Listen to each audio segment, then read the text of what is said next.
Morning everybody, CW here. I got a quick project. I was digging through some stuff and did that video on the recoil pads, and I put a new recoil pad on my Marlin 375 because that's the one that was really the worst that I took out. The other ones I had already removed them from the stock, so that one there was one that still had a gushy pad on it. Anyway, I replaced the pad and I got to fiddling with the gun, and I said, you know, I haven't paid much attention to this, and with all the talk of the 360 Bushmaster, I said, you know, it's such a close caliber, and I've already got it, so let's spend some little time with it. It's not going to be in place of the 360. I really like that, and I'm probably going to pick one of those up when I find out what guns are going to be chambered in it. But in the meantime, let's look a little at this 375 Winchester, because it's one I always liked. I've got a couple of them. I bought them when they were out, and then I bought the second one because I bought an S, a 375S. The 375 was the first one, and then they went to the safety, and I didn't have one with no safety.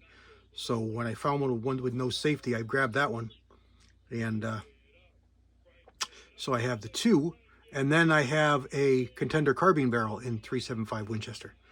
So I got a couple of them to feed. So I was pretty sure I had brass. I started looking through my brass and I couldn't find any. And I found a couple of bags of 3855, but I didn't want to waste that. You got to trim it down. It's too long. I didn't want to waste that because it's good 3855 brass, and you're not finding that very often anymore. So I didn't want to use that up. Here's some I found that was all primed and ready to go. But I don't want to use it up. I don't want to waste it. You know, it's 3855 brass. So I found two 100 round boxes, you know, like something like this, but 100s, of fully loaded 375 Winchester that I had loaded and put away because I found a good load, and you know, I loaded up shells for it. Well, they're jacketed. I want to play with cast. So I said, I'm just going to make up brass. So I started looking through my stuff, and I grabbed a bunch of 3030s. And last night I threw them in the tumbler, in the wet tumbler. So they're all nice and, you know, really nice and clean inside and out. So we're going to run these through my process to make them into 375 Winchester brass. Now, those who know that 375 Winchester brass is actually different than 3030. It's a whisker longer, and the size you get from using 3030 is no problem. It's fine. But it's also thicker at the web. The 375 runs about 52,000 cup. The 3030 is 45, 43, 46. It's, you know, it's a lot less. So the brass is actually thinner in 3030.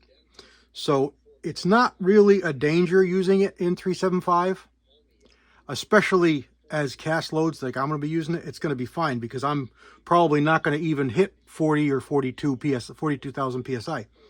So I'm fine. But a lot of people worry about the fact that 375 is thicker through the web, and they worry about the gun and the strength and yada, yada, yada. Well, it's not a problem. If you were running really hot, heavy loads and a lot of them, you might probably be better off with 375 brass. But for what I'm doing with cast bullets, the pressure is going to be lower. They're just fine. So I'm going to take about 100 or so 30-30 cases, and I'm going to make them 375 cases.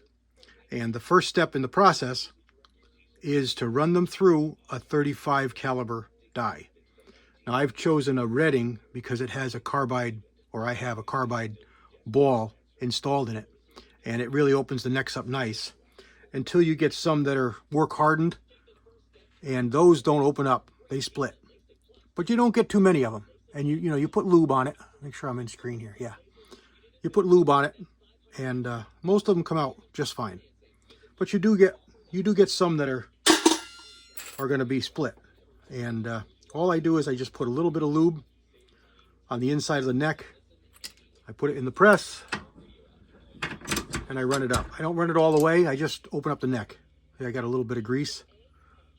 So it's getting built up. I got a lot of extra lube in the die. So when I'm done doing this, because I'm putting so much lube in there, I'm going to take the die apart and clean it. And that's something you really want to do occasionally with your reloading dies, is take them apart and clean them, because they do pick up debris. You know, every time you run a case up in there that's got some junk on it, it could be left inside the die, and it accumulates, especially when you're doing a lot of lubing. The lube gets up in that sizing die and it makes things sticky. So there's a nickel plated case. So let me just do a couple more, and then I'll move you over to the next step just to show you my process. And you can't really see what I'm doing. I'm sorry. I'm trying to at least a little bit abide by the rules set forth to us, even though we don't really know what all the rules are. Trying to anticipate, and I'll talk to you but not show you everything that's going on. And as I do this, I'm inspecting and looking for problems with the brass. If you're going to handle brass, load single stage, take advantage of the process and put an eyeball on everything that you're touching, handling, changing, altering, sizing, because you know you can find problems before they become an issue. You know, you find a crack in your brass, you find a split in the case, you find look at there, see, there's one that didn't get the primer knocked out. No big deal, but it didn't get cleaned. It'll get knocked out with the 2 processes from now, or it might come out in the next process. You'll see.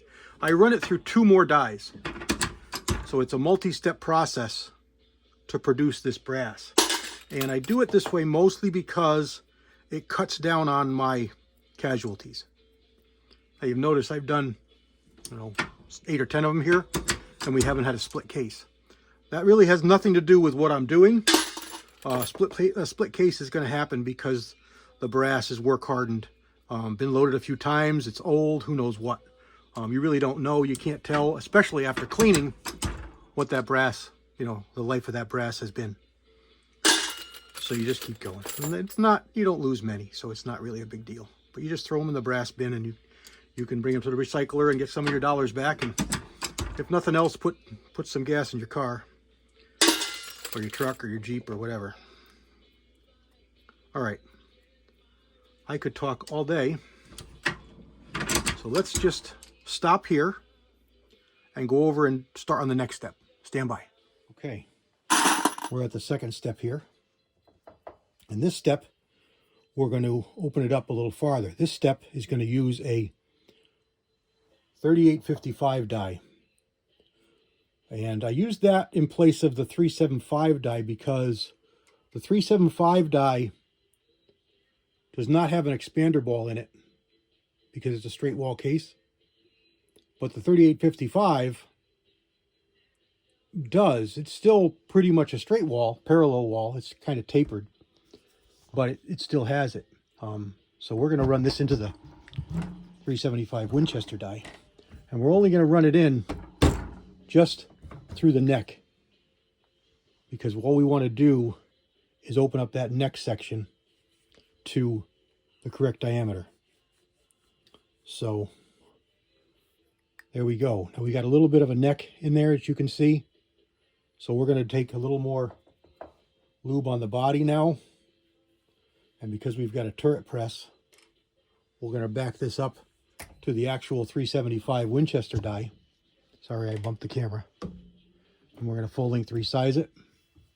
And we're going to produce a case that's ready to be reloaded as a 375 Winchester. Just give it a wipe off on my towel here.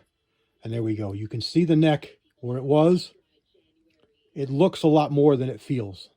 You can just feel it, but it's fine. There is a 375 Winchester case ready to be reloaded. All right, so let's do a couple more. And we're going to take a little bit of lube. We're going to put it back inside this mouth. It's already got some on it, so we're really not putting a whole lot in there.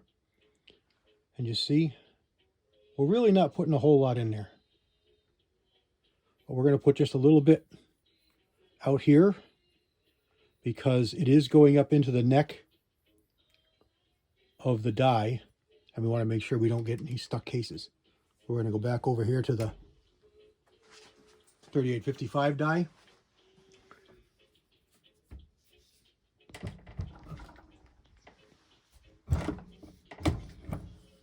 It's hard to do because I've got the camera right next to the arm, so I didn't want to bump the camera. So there we go with that. So let's just put a little bit more lube down on the body of the case. We've already got it in the neck area. Put a little bit more lube down on the body of the case.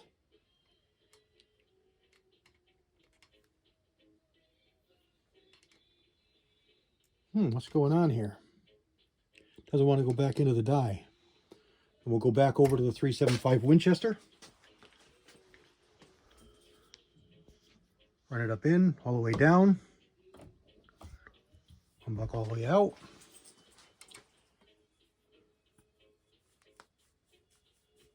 Wipe it off.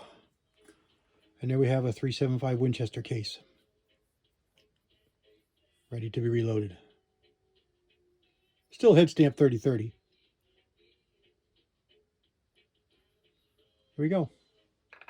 All right, I'm not going to do each one that way. I'm going to run them all through the 3855 die, and then I'll come back at the 375 die.